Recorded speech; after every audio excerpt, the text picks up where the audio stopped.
안녕하십니까, 책돌입니다. 오늘 소개해드릴 책은 무조건 행복할 것.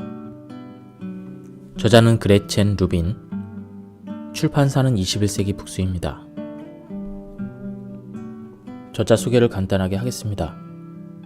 그레첸 루빈, 전 세계 350만 명의 삶을 변화시킨 행복 전문가이다. 예일 대학원에서 법학을 전공한 뒤 미국 최초의 연방 대법원 여성 대법관 샌드라 데이 오코너의 보좌관으로 근무하였다. 저서로는 수백만 명의 행복 실천가를 만들어낸 무조건 행복할 것을 비롯해 나는 오늘부터 달라지기로 결심했다 등이 있다. 그럼 바로 본문을 보도록 하겠습니다. 뿌옇게 습기 찬 버스 창밖을 내다보고 있는데 길을 건너는 형체가 눈에 들어왔다. 내 나이쯤 되어 보이는 한 여성이 우산의 균형을 잡으려고 애쓰면서 눈으로는 스마트폰을 들여다보고 다른 한 손으로는 노란 우비를 입은 아이가 앉아있는 유모차를 밀고 있었다. 그 광경은 나에게 갑작스러운 깨달음을 주었다. 저게 바로 나다. 내가 바로 그렇게 살고 있었다. 지금 나는 공원 건너편에 같은 구간을 왕복하는 버스를 타고 있지만 내 인생도 유모차와 핸드폰, 아파트 자명종, 이웃 등으로 둘러싸여 있었다. 그게 내 인생이었다. 그럼에도 나는 그것을 한 번도 진지하게 생각해 본 적이 없었다. 뭔가 빈 듯한 허전함의 만족감을 얻지 못하기는 해도 내가 얼마나 운이 좋은 사람인지는 잊은 적이 없다. 나는 자주 한밤중에 깨곤 하는데 그럴 때면 이방저방 돌아다니며 이불을 돌돌 말고 자는 남편과 푹신한 인형에 둘러싸여 곤히 잠든 아이들의 모습을 바라보면서 안도감을 느끼곤 한다. 나는 내가 원했던 거의 모든 것을 가졌지만 그 사실에 감사하지 못하고 있었다. 사소한 불만과 스쳐 지나갈 위기에 압도당해서 어쩌지 못하는 일과 싸우느라 지쳐서 지금 내가 가진 것이 얼마나 훌륭하고 대단한지에 대한 충분한 이해가 없었다. 하지만 언제까지나 현재를 당연한 것으로 치부하고 싶지는 않았다. 나는 삶의 마지막 순간이나 크나큰 재난을 당한 후에야 과거를 돌이키면서 그때는 정말 행복했어. 그 사실을 진작 깨달았어야 했는데 이렇게 후회하고 싶지 않았다. 그러니 이제라도 진지하게 고민해 볼 필요가 있었다. 어떻게 하면 평범한 일상에 감사하도록 나 자신을 훈련시킬 수 있을까? 이 모든 생각이 마음속에 흘러넘치는 동안 나는 두 가지 사실을 깨달았다. 첫째, 내가 마땅히 행복해야 할 만큼 행복하지 않다는 것과 둘째, 스스로 바꾸려고 시도하지 않는 한 내 삶은 절대 바뀌지 않는다는 것이었다. 바로 그 순간 나는 더 행복해지기 위해서 내 한 해를 투자해 보리라 결심했다. 이 책은 내가 1년간 행복을 찾기 위해 고군분투한 여정의 기록이다. 열정 가득했던 행복 프로젝트 완수 후 나는 당당히 행복을 쟁취했고 현재 그 행복 바이러스를 보다 많은 사람들에게 퍼뜨리고자 애쓰는 중이다. 몇 가지 연구에 따르면 자신이 활기차다고 느끼는 사람은 그에 비례해 자신감도 충만해진다고 한다. 하지만 피로감을 느끼는 사람은 모든 일이 귀찮아질 수밖에 없다. 활력이 넘치면 내가 행복해지도록 행동하는 게 더 쉬울 것이다. 아침에 학교 가기 직전에 아이가 카페 위에 우유를 쏟아도 야단치지 않을 것이다. 또한 컴퓨터를 사용하다가 모니터가 멈춰도 그 이유를 알아낼 때까지 조급하게 굴지 않고 식기세척기에 접시를 넣을 때도 허둥대지 않는다. 나는 육체적인 활력과 정신적 활기라는 두 마리 토끼를 함께 쫓기로 결심했다. 우선 육체적인 활력을 얻기 위해서는 충분한 잠과 적당한 운동이 필요하다. 충분한 잠과 운동이 건강을 유지하는 필수 요소라는 사실은 이미 알고 있었지만 그러한 단순한 습관들이 행복, 다시 말해 매우 복잡하고 왠지 숭고하며 전혀 손에 잡히지 않을 것 같은 추상적인 목적 달성에도 큰 영향을 미친다는 사실에 나는 놀랐다. 다음으로 정신적인 활기를 얻기 위해서는 물건들이 산더미처럼 쌓인 내 아파트와 작업실의 도준장을 내야만 했다. 외적인 질서가 내적 평화를 불러올 것이 분명하기 때문이다. 그 외의 소소한 어수선함은 반드시 처리해야 될 일을 하나씩 해결하면 정리될 것 같았다. 마지막으로 여기에다 나는 정신과 육체를 동시에 고양시키는 결심을 하나 더 보탰다. 연구에 따르면 일부러라도 기운이 넘치는 듯 행동하면 정말로 기운이 난다고 한다. 수많은 사람들이 권장 수면 시간인 7시간에서 8시간을 채우지 못한다. 연구에 따르면 빽빽한 업무 일정과 부족한 수면 시간이 사람들의 일상적인 기분을 망치는 가장 큰 두 가지 요인이라고 한다. 또 어떤 조사에 따르면 밤잠을 평소보다 1시간 더 자는 것이 6만 달러의 연봉 인상보다도 개인의 일상적인 행복에 기여하는 바가 훨씬 크다고 한다. 그럼에도 성인들의 일반적인 수면 시간은 주중 0.9시간, 주말에 7.9시간밖에 되지 않으며 이는 1900년과 비교했을 때 평균 20%나 줄어든 수치이다. 물론 대부분의 사람이 졸음을 적절하게 조절해 가기는 하지만 수면 부족은 기억력을 손상시키고 면역 체계를 악화시키며 신진대사를 더디게 하고 심지어는 체중 증가까지도 불러온다고 한다. 나는 불면증을 앓고 있는 친구에게 이렇게 조언했다. 잠자리에 들 시간에는 기민한 사고를 요하는 일은 절대 하지 마.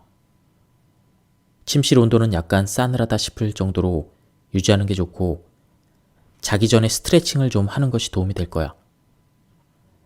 그리고 정말 중요한 게 한 가지 있는데 불빛은 몸의 생물학적 시계를 교란시키는 역할을 하니까 취침 시간을 전후해서는 가능한 한 조도를 낮춰서 설정해 놓는 게 좋아. 자다 깨서 화장실에 간다거나 할 때도 말이야. 또 불을 끄면 방 안이 완전히 어두워지도록 해야 돼. 호텔방처럼. 근력 강화 훈련과 함께 나는 걷는 시간도 늘리고 싶었다. 여러 연구에서 주장하는 바로는 걷기를 통해 얻어지는 반복 운동 효과가 신체의 이완 반응을 불러와서 스트레스를 줄이는 데 좋다고 한다. 게다가 단지 10분만 걸어도 즉각적으로 활력을 높여주고 기분을 전환시켜주기 때문에 두려움에서 벗어나고자 할 때 이용할 수 있는 가장 효과적인 방법 중 하나라는 것이다. 또 건강을 목적으로 한다면 최소한 하루에 1만 보 정도는 걸어야 하는데 사실 그 정도의 운동량이면 대부분의 사람이 비만에서 탈출할 수 있을 정도라는 글도 읽은 적이 있다. 걷기가 주는 또 다른 혜택은 생각하게 한다는 점이었다. 니체는 모든 위대한 사상은 산책에서 잉태되었다라고 했고 그의 생각은 여러 과학적 증거들로 뒷받침되고 있다. 운동을 통해 유도되는 뇌의 화학작용은 명확한 사고가 가능하도록 돕는다. 문 밖을 나서는 것만으로도 머리가 맑아지고 활력이 샘솟는 것을 느껴본 적이 있을 것이다. 자외선 결핍은 사람을 피곤하게 만드는 여러 이유 중 하나이다. 단지 5분 정도만 햇빛을 쬐도 뇌를 활성화시키고 기분을 좋아지게 하는 뇌내 호르몬 생산이 촉진된다고 한다. 여러 연구 결과에 따르면 인위적으로 만들어낸 미소조차도 행복한 감정을 불러일으킨다고 한다. 그리고 최근에 실시된 어떤 조사에 따르면 보톡스를 맞은 사람들이 화를 훨씬 덜 내는 경향이 있는데 그 이유는 화난 표정을 지을 수 없기 때문이라는 것이다. 철학자이자 심리학자인 윌리엄 제임스는 다음과 같이 설명하고 있다. 행동이 느낌을 따르듯 보이지만 실은 행동과 느낌은 함께 작용한다. 따라서 의지보다 훨씬 구체적인 행동을 통제하면 느낌을 간접적으로 통제할 수 있다. 기운이 없을 때 나는 더욱 활기차게 행동한다. 걸음도 빨리 걷고 전화 통화하는 동안 이리저리 돌아다니기도 한다. 더 따뜻하고 열정이 담긴 목소리를 내려고 노력하기도 한다. 때로 나는 아이들과 함께 시간을 보내야 한다는 생각만으로도 지쳐버리는 경우가 있다. 그러면 어떻게 해서라도 아이들끼리 놀게 할 방법이 없을까 고심한다. 하지만 어느 피곤한 오후 나는 아이들 방 안으로 뛰어들어가 이렇게 말했다. 얘들아, 우리 텐트 안에서 놀자. 정말 효과가 있었다. 활기 넘치는 척함으로써 정말 활력을 얻었던 것이었다. 나는 행복 프로젝트와 관련해서 매우 중요한 사실 하나를 깨닫게 됐는데 그것은 바로 내가 다른 사람을 변화시킬 수 없다는 사실이다. 시도해볼 만한 가치는 있지 않나 하는 생각에 협박 비슷한 잔소리를 끊임없이 늘어놓으며 남편을 다그쳤지만 분위기는 더 이상 밝아지지 않았다. 친구는 까다롭기로 악명 높은 상사를 모시는 일자리를 맡아야 할지 말아야 할지 고민하고 있었다. 인사를 담당하고 있던 직원은 친구에게 이렇게 말했다. 솔직히 말하겠습니다. 아무개 씨는 능력 있는 분이지만 함께 일하기에는 끔찍하다 싶을 정도로 힘든 사람입니다. 본인이 정말 이 일을 간절하게 원하는지 신중하게 생각해 보시는 게 좋을 것입니다. 친구는 정말 그 자리를 간절히 원했고 그렇게 생각하며 그 일을 맡기로 결정했다. 그래, 무조건 사랑하자. 그 순간부터 친구는 아무개 상사에 대한 부정적인 생각을 모두 떨쳐버렸다. 그가 없을 때 다른 사람에게 그의 험담을 늘어놓은 적도 없다. 심지어 다른 사람이 그에 대한 불평하는 것도 들으려고 하지 않았다. 동료들이 네가 너무 착한 척한다고 비난하지 않니? 내가 물었다. 아니야, 그렇지 않아. 오히려 다들 나처럼 할 수 있었으면 좋겠대.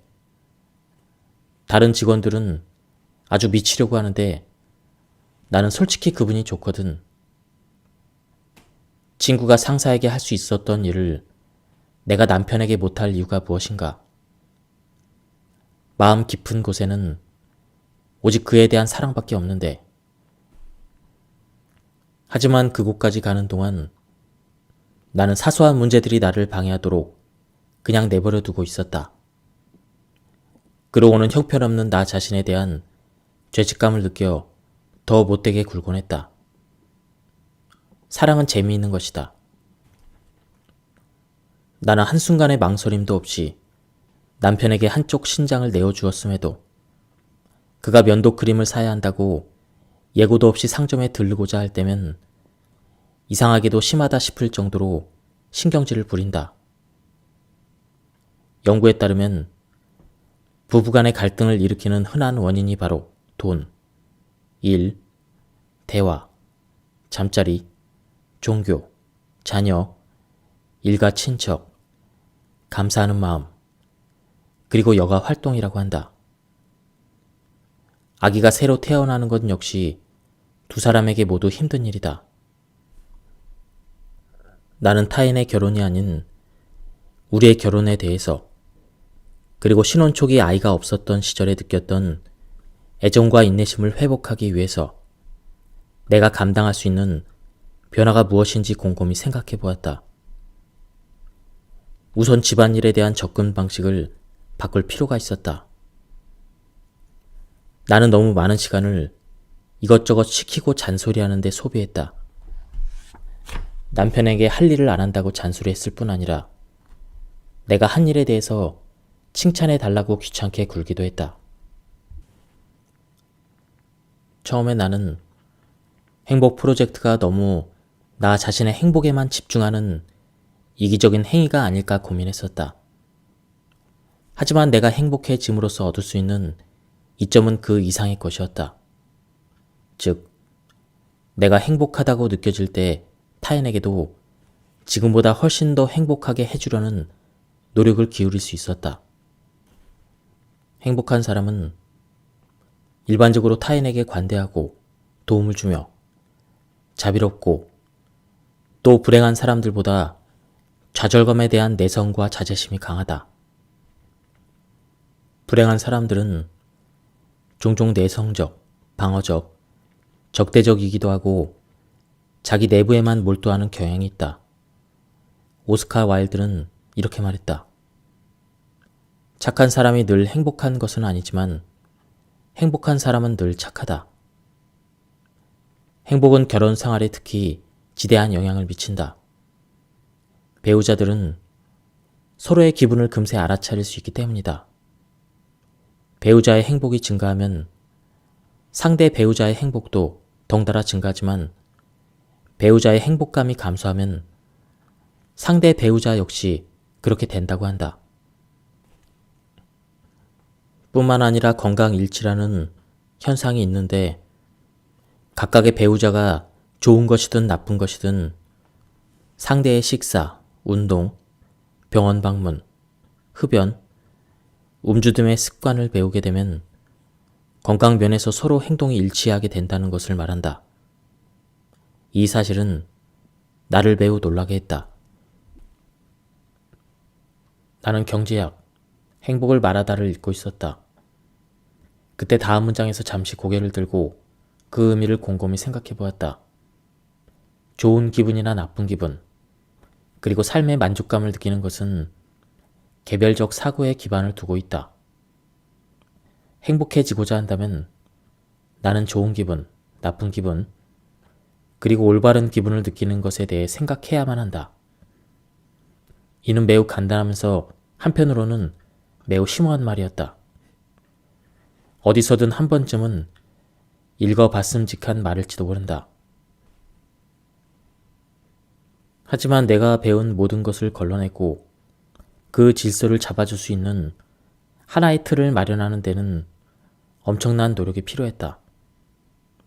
행복해지고자 한다면 긍정적인 감정을 좀 더 배출함으로써 내 인생 속의 기쁨, 즐거움, 열정, 감사, 친근함, 그리고 우정의 양을 증가시킬 필요가 있었다. 그것은 결코 이해하기 어려운 사실이 아니었다. 또한 나쁜 감정을 느끼게 하는 원인을 모두 제거해서 죄책감, 후회, 부끄러움, 분노, 시기심, 지루함, 짜증 등의 감정으로 고통받는 일을 줄여야만 했다. 이건 역시 이해하기 어려운 말이 아니었다. 이렇듯 좋은 기분을 유지하고 나쁜 기분을 떨쳐내는 것과 더불어 나는 올바른 기분을 느낀다는 것이 무엇을 의미하는 것인지 생각해 봐야 했다.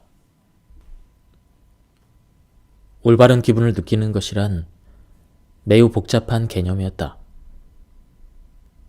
그것은 내가 당연히 영위해야 할 만한 삶을 살고 있다는 느낌이었다.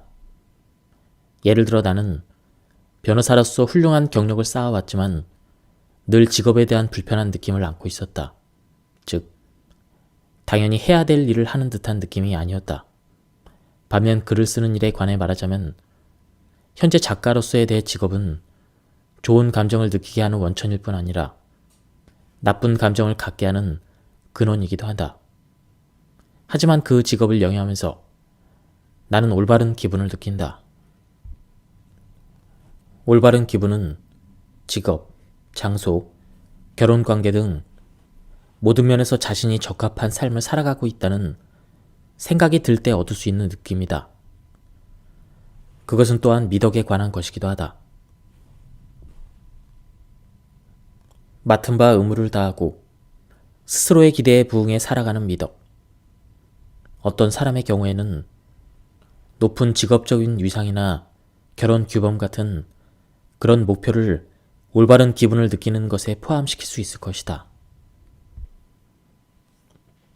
자녀를 갖는 행복감은 어떤 면에서 안개에 짙은 행복감이라고 정의할 만하다. 안개는 손에 잡히지 않으면서 우리를 둘러싸고 대기를 바꾸어 놓는다. 하지만 붙들고 확인하려는 순간 사라져버린다. 안개 같은 행복감이란 행복을 주지 않을 것 같았던 활동을 통해서 느끼는 은근한 행복이다. 물론 어쩌다 한 번씩 부정적인 면이 긍정적인 면을 압도해서 내가 이 일 말고 다른 뭔가를 하고 있다면 좋겠다고 소망할지도 모른다. 하지만 아이를 키우는 경험은 나에게 무엇과도 바꿀 수 없는 커다란 안개 같은 행복감을 준다. 그것은 늘 나를 에워싸고 있으며 또 어디에든 있다. 타인의 감정을 느껴라. 페이버와 마즐리시의 책에서 제시하는 가장 중요한 교훈은 매우 간단하고 아이들뿐만 아니라 어른들에게도 적용 가능하다. 즉, 모두가 다른 사람의 실제 감정이 어떤지 이해해야 한다는 것이다. 다시 말해 분노, 짜증, 두려움. 이러한 감정을 부인할 것이 아니라 오히려 그 감정을 더 분명히 표현해야 한다는 것이다. 말은 쉽게 들릴지 모르지만 절대 그렇지 않다. 나만 해도 많은 경우에 딸 애들이 주장하는 감정이 틀렸다는 것을 입증하려고 얼마나 애썼는지 모른다. 왜 광대를 무서워하니? 혹은 도대체 레고가 왜 더 필요한 건지 엄마는 모르겠다. 이런 말들을 수도 없이 해냈다. 하지만 나는 아이들이 하는 말을 그저 반복해 주는 것만으로도 엄마는 네 감정을 충분히 이해하고 있다는 사실을 알려주는 효과가 있다는 것을 알게 되었다. 그렇다면 아이들에게 그들의 감정을 잘 이해하고 있다는 사실을 효과적으로 전달하려면 어떤 전략을 이용해야 되는 것일까? 첫째, 적어서 보여주자. 몇 가지 이유에서 우리 아이들은 심지어 글을 읽지 모르는 엘리너마저도 무언가를 적어놓는 간단한 행위에서 매우 큰 감명을 받는다. 그러니 가족의 평화를 다시 찾고자 할 때면 펜과 종이, 그리고 간단한 선언이면 충분하다. 엄마가 여기에 적어 놓을게. 엘리너는 방한 장화 신는 것을 싫어한다. 이렇게 쓰는 것이다. 둘째, 반드시 내가 무슨 말을 해야 한다고 생각하지는 말자. 엘리자는 가끔씩 입술을 내밀고 뾰로롱해질 때가 있다. 그때 나는 아이를 무릎에 앉히고 5분 정도 가볍게 흔들어준 다음 일어나는데, 그러면 놀랍게도 엘리자는 다시 명랑해진다. 셋째, 안 돼, 그만해라는 말은 하지 말자. 대신 나는 아이들이 납득할 만한 정보를 주려고 노력한다. 즉, 내가 그들의 욕구는 이해하지만 승낙할 수 없는 이유를 대는 것이다. 예를 들어 이렇게 말한다. 계속 놀고 싶은 거 엄마도 아는데 아빠가 열쇠를 안 가지고 가셨다니 얼른 집에 가서 문을 열어드려야지. 연구에 따르면 어른들이 아이들에게 전달하는 정보의 85%가 안 돼, 그만해, 하지마 등의 부정적인 것이라고 한다. 그러니 가능하면 그런 반응을 최소한으로 줄이는 것이 어떨까? 점심 때까지는 안 돼, 이렇게 말하는 대신 그래, 점심 먹고 바로 하자, 이렇게 해주는 것이다. 어느 날 첫째 아이가 내 어깨에 얼굴을 파묻고 흐느끼며 말했다. 사람들이 다 엘리너에만 신경 쓰고 나한테는 관심이 없어요. 남편과 나는 뜨악한 표정으로 서로를 바라보았다. 바로 그때 다른 사람의 실제 감정을 이해하자라는 내 결심 목록이 떠올랐다. 아무도 엘리자에게 관심을 보이지 않는다는 말이 결코 사실이 아니라는 것을 알고는 있었지만 나는 입에서 우발적으로 튀어나오려고 하는 말을 가까스로 참아낼 수 있었다. 그럼 어젯밤에 너랑 우노 게임을 5번이나 같이 한 건 뭐야? 너도 알잖아. 엄마 아빠가 엘리너만큼 너를 똑같이 사랑한다는 거. 이렇게 말하는 대신 나는 이렇게 말했다. 그래서 마음이 아팠구나. 무시당한 기분이 들었겠다. 이 말이 약간은 도움이 되었던 것 같다. 나는 조용히 아이를 흔들어 주다가 다시 말을 이었다. 사람들이 엘리너를 더 예뻐한다는 생각이 드는 거구나. 예. 아이가 조용히 대답했다. 그리고 물었다. 이제 난 어떻게 하면 좋아요? 쓸데없는 가짜 해결책을 제시하는 대신 나는 이렇게 말했다. 정말 어려운 질문인데 너랑 아빠랑 엄마랑 셋이 한번 곰곰이 생각해보자. 우리가 자리에서 일어났을 때 엘리자는 내 허리에 팔을 두르고 꼭 껴안아 주었다. 그것은 고마움의 표현이라기보다는 나를 정말 필요로 한다는 몸짓 같았다. 확신할 만한 뭔가가 필요한 것 같았다. 나는 아이를 껴안고 이렇게 말했다. 누가 뭐라고 하던 너는 엄마 아빠의 소중한 그리고 사랑스러운 엘리자라는 걸 네가 더 잘 알잖아. 그 누구도 너보다 더 소중할 수 없다는 거 알지? 전문가들은 나쁜 감정을 부인하는 것이 오히려 그 감정을 강화하는 역할을 한다고 주장한다. 그러니 나쁜 감정을 인정함으로써 좋은 감정이 들어오게 할 수 있다는 것이다. 그것이 바로 엘리자에게 일어났던 일이었다. 그리고 우리 가족에게는 그것이 진정한 행복의 돌파구가 되었다. 건강이 행복을 보장하지 않는다는 사실이 건강이 행복에 아무런 영향도 미치지 않는다는 뜻은 아니다. 돈도 그렇다. 현명하게만 사용한다면 엄청난 행복을 가져다 줄 수도 있다. 내가 정의했던 첫 번째 찬란한 진실이란 행복해지고자 한다면 좋은 기분, 나쁜 기분, 올바른 기분을 느끼는 것에 대해서 성장의 관점에서 생각해야 된다는 것이었다. 돈은 나쁜 기분의 범주에서 행복에 기여하는 가장 중요한 요소이다.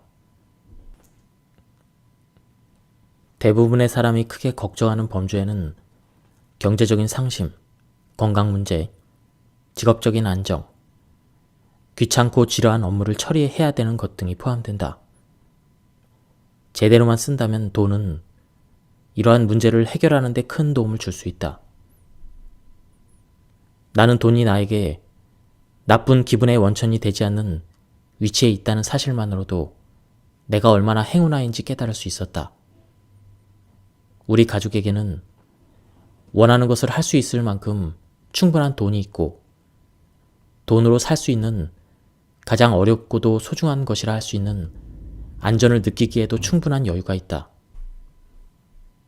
나는 가족과 친구들에게 더 가까이 다가갈 수 있도록 해주는 일에 돈을 쓰고 싶었다. 또 활력과 건강을 증진시키고 더 고요한 집안 환경을 조성해주며 능률적으로 일할 수 있게 해줄 뿐만 아니라 지루함, 짜증, 결혼의 갈등 요소 등을 모두 제거해주고 중요한 일들을 지원하고 나를 확장시키는 경험에 돈을 소비하고 싶었다. 따라서 각각의 범주마다 이성적인 한계 내에서 행복의 목표를 지원하는 소비 방식을 찾아보기로 했다. 우선 건강과 행복을 위한 소비는 이미 1월부터 이루어졌다. 나는 더 좋은 운동 효과를 얻기 위해 소비했다. 내가 수강하는 근력 훈련 프로그램은 매우 비싸지만 장기적인 건강을 위해 무언가 중요한 일을 하고 있다는 느낌과 행복을 증진시키는 역할을 해준다. 또한 밖에서 점심을 먹어야 할 경우가 생기면 음식에 더 많은 돈을 쓰기 시작했다. 비록 가격은 다소 비싸더라도 양질의 샐러드나 스프, 과일 등을 사 먹으면 나 자신에게 정신적인 황금별 하나씩을 주기로 했다. 그리고 관계를 위한 소비를 위해 동생 결혼식 파티를 열어주기로 했다. 사실 그것은 엄청난 지출을 감수해야 되는 일이지만 행복의 주요 원천이 되기도 하기 때문이다. 동생과 나, 그리고 그 애의 약혼까지 포함한 관계는 내 삶에서 가장 중요한 관계 중 하나이다. 또 이를 위해 나는 몇 개의 펜을 샀다. 돈으로 행복을 사는 것에도 한계는 있다. 나는 매우 신나는 사치를 금세 평범한 필수품으로 탈바꿈시키는 쾌락의 쳇바퀴 효과를 얕봐서는 안 된다는 사실을 잘 알고 있다. 적절한 낭비를 통해 기쁨을 얻는 것도 그것을 가끔씩 행동으로 옮겼을 때나 가능한 일이다. 룸 서비스를 예로 들어보자. 나는 그것을 이용해 본 적이 없었기에 신혼여행 기간 동안 처음으로 룸 서비스를 제공받았을 때 전율을 느낄 만큼 즐거웠다. 그러나 일 때문에 출장을 다니면서 자주 룸 서비스를 이용한다면 더는 그것을 통해 기쁨을 느낄 수 없을 것이다. 한 친구의 말에 따르면 1990년대 그가 러시아에 살고 있을 때는 한 번에 몇 주 동안이나 뜨거운 물 공급이 정기적으로 중단되곤 했었다고 한다. 따라서 다시 온수가 수도꼭지로 흘러나오는 날 느꼈던 행복감에 필적할 만한 기쁨은 그때까지 살면서 잘 느껴보지 못했다는 것이다. 하지만 사시사철 끊이지 않고 뜨거운 물이 철철 흘러나오는 미국으로 다시 돌아와서 살고 있는 지금은 당시의 느낌에 대해서 전혀 생각해보지 않는다고 한다. 나는 지속적으로 칭찬을 요구하거나 대가를 바라고 행동하는 습관을 고치려고 마음먹었다. 테레사 성녀는 이렇게 말했다. 사랑을 하면 더는 계산하지 않습니다. 나는 항상 보상을 바라는 계산자였고 유독 남편에게는 더 심했는데 늘 이런 식이었다. 내가 어제 목욕을 시켰으니까 오늘은 자기가 목욕을 시켜. 내가 아까 낮잠을 자게 해줬으니까 당신이 이것 좀 해줘. 내가 비행기표 예약을 했잖아. 그러니까 이번에는 당신이 이것 좀 해. 그만 소비하자. 더는 보상에 대해서 생각하지 말자.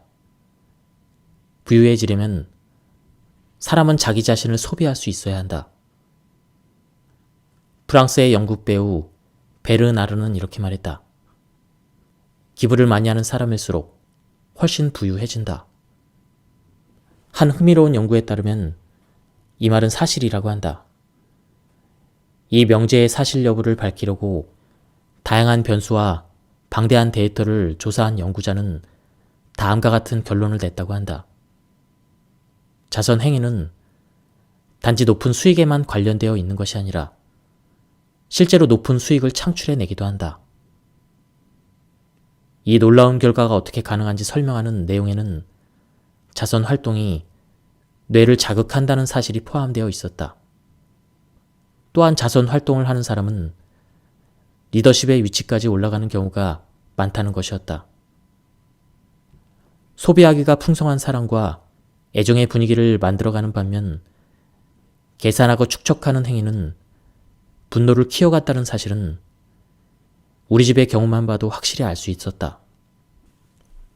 서기 524년 처형을 앞둔 철학자 보에티우스는 이렇게 썼다. 천국의 광대함과 영속성을 명상해보라. 그러면 적어도 가치 없는 것을 숭배하는 일은 그만두게 될 것이다. 물론 일상의 평온함을 해칠 수 있다는 우려는 교수형의 위험에 비하자면 아무것도 아니지만 나는 사소한 성가심이나 좌절에도 전혀 동요하지 않고 평정심을 유지할 수 있는 마음 자세를 얻고 싶었다. 또한 만약의 경우 최악의 상황과 마주치더라도 꿋꿋하게 이겨나갈 수 있을 만큼 나 자신을 강인하게 만들고 싶었다. 바로 그 목적에 가까이 다가가도록 하기 위해 위대한 종교와 철학적인 마음이 우리로 하여금 죽음에 대해서 생각하도록 격려하고 있는 것이다. 부처의 말씀에는 이런 내용이 있다. 마음을 깨우치는 명상 중에 죽음에 관한 것이 최고라 할 것이다. 그러나 나는 죽음에 관해 어떤 식으로 명상을 해야 된다는 것인지 정확히 알지 못했다. 중세 수도승들은 죽음을 경고하는 의미에서 해골 형상을 방에 넣어 두었다고 한다. 그렇다면 해골을 집안 탁자 위에 올려놓는 방법 말고 죽음과 재난이 닥쳐오고 있다는 사실을 확실하게 인식할 수 있는 방법으로는 어떤 것이 있을까? 갑자기 나에게 어울릴 만한 죽음의 경고 하나가 떠올랐다. 그것은 바로 죽음을 앞둔 사람들이 쓴 회고록을 읽는 것이었다. 그러한 책들을 읽고 나서 나는 평범한 일상에 무한한 고마움을 느끼게 됐다. 사사로운 일상은 꼭 지속될 것만 같고 어떤 일이 있어도 절대 흔들릴 것 같지 않지만 책을 읽으며 느낀 바에 따르면 이러한 일상은 내일 걸려올 단 한 통의 전화로도 산산조각 날 수 있다. 회고록은 한 개인의 친숙한 삶이 영원히 끝나버리는 특정한 순간의 기억으로 시작된다. 코미디언 길다 레트너는 이렇게 적고 있다. 1986년 10월 21일 나는 안소암 판정을 받았다. 저녁 7시에 결과가 나왔다. 악성 종양이라 치료도 불가능했다. 이 감미로운 아침에 나는 나 자신이 죽어가고 있다는 사실을 인정해야만 한다. 그 진단이 모든 것을 바꿔버렸다. 이러한 고백을 읽어가면서 나는 먹고, 걷고, 소변을 볼 수 있는 내 순정적인 몸에 대해서 새롭고 강렬한 감사의 마음을 갖게 되었다. 휴가지에서 나는 평소의 식습관에서 한 발자국 떨어져 있을 수 있었는데 그때 깨달은 것은 내가 감자칩, 밀크쉐이크, 그릴에 구운 치즈 샌드위치, 그리고 여러 군것질거리에 거의 탐닉하다시피 매달린다는 사실이었다. 암 선고를 받고 살아난 사람이 쓴 책 한 권을 막 끝마친 후라 내 몸에 대해서 그전보다 훨씬 관대해졌다. 몸무게 때문에 끊임없이 불만을 표출하는 대신 활기차고 건강하며 통증이나 두려움도 느끼지 않는 상태를 기뻐해야 한다는 생각이 들었다. 하루는 길지만 세월은 짧다. 이것은 마치 포춘 쿠키 속에서나 나올 법한 말 같지만 부인하기 힘든 사실이었다. 매일 부딪히는 삶의 국면들은 하나하나가 매우 긴 것처럼 느껴지지만 1년이라는 시간은 지나고 보면 너무 빨리 흘러가 있지 않은가. 나는 현재와 계절의 삶의 순간순간을 제대로 느끼며 감사하고 싶었다. 어린이 프로그램을 보거나 토끼가 나오는 동화를 읽거나 흉내내기 놀이 등을 하며 엘리자와 함께 보낸 순간들은 지나가 버렸다. 머지않아 어느 날 나는 엘리너의 아기 시절을 절절한 그리움으로 되돌아보게 될 것이다. 이렇듯 서둘러 찾아오는 그리움의 순간은 너무도 강렬하고 달콤 쌉싸름하다. 바로 그 깨달음의 순간에 나는 상실과 죽음이라는 불가피하고도 강렬한 자각과 마주할 수 있었다. 감사장을 적기 시작한 지 2주 정도 지났을 때 나는 감사하는 마음이 행복감을 높일지는 몰라도 감사장 자체는 별 효과가 없다는 사실을 깨달았다.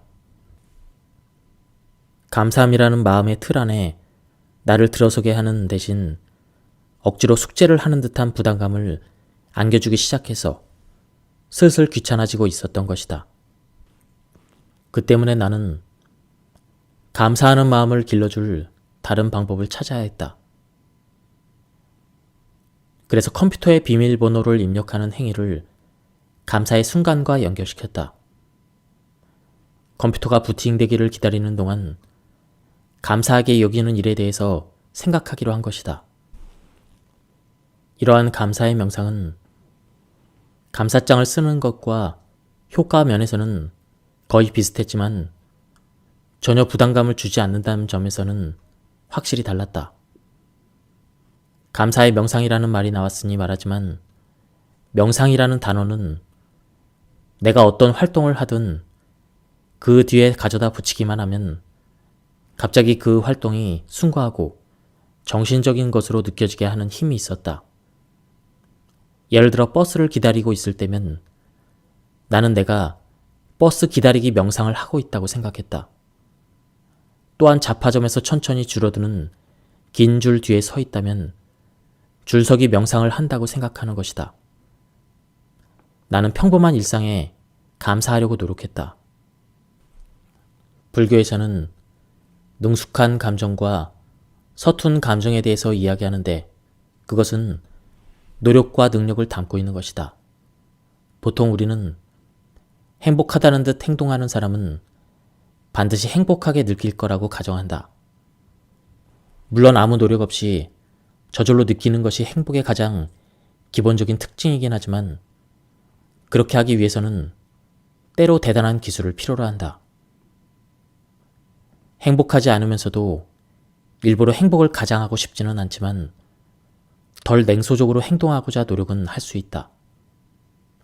그래서 입맛에 맞지 않은 음식이나 평소 즐기지 않는 활동 또는 결점이 눈에 보이는 영화, 책, 공연 등에 대해서도 정직하게 열의를 보일 수 있는 방법을 찾으려 노력했고 그 결과 무언가 칭찬할 거리를 발견하곤 했다.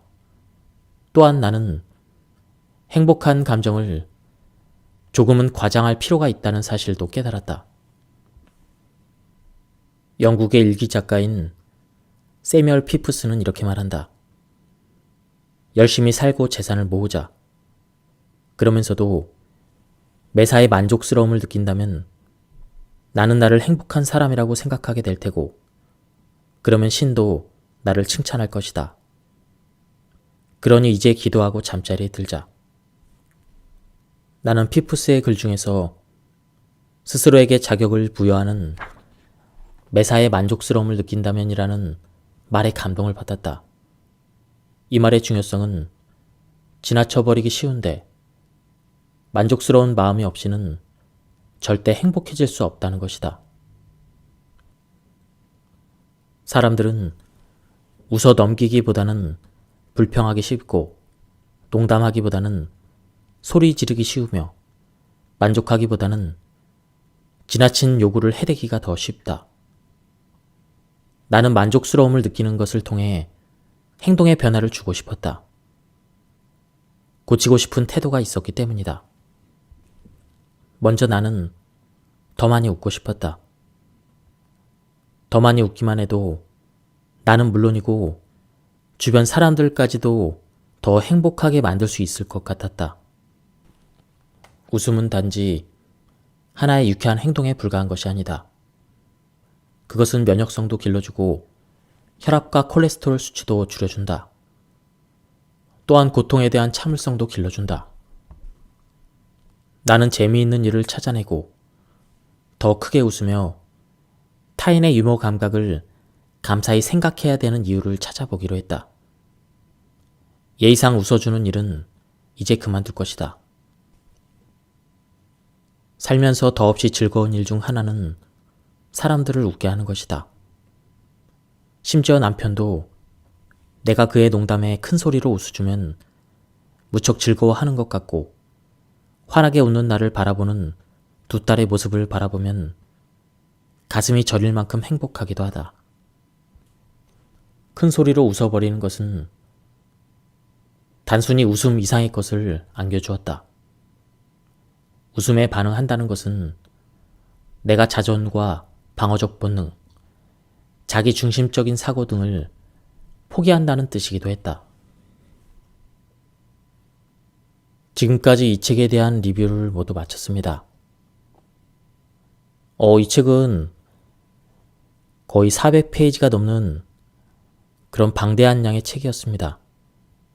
하지만 내용이 어렵지 않고 쉬워서 잘 읽히고 그리고 재미도 있었습니다. 그리고 작가의 체험에 바탕을 둔 그런 내용이었기 때문에 공감이 가는 내용도 많이 있었습니다. 한번 책을 구해서 읽어보실 것을 추천드립니다. 여기서 리뷰를 마치도록 하겠습니다. 감사합니다.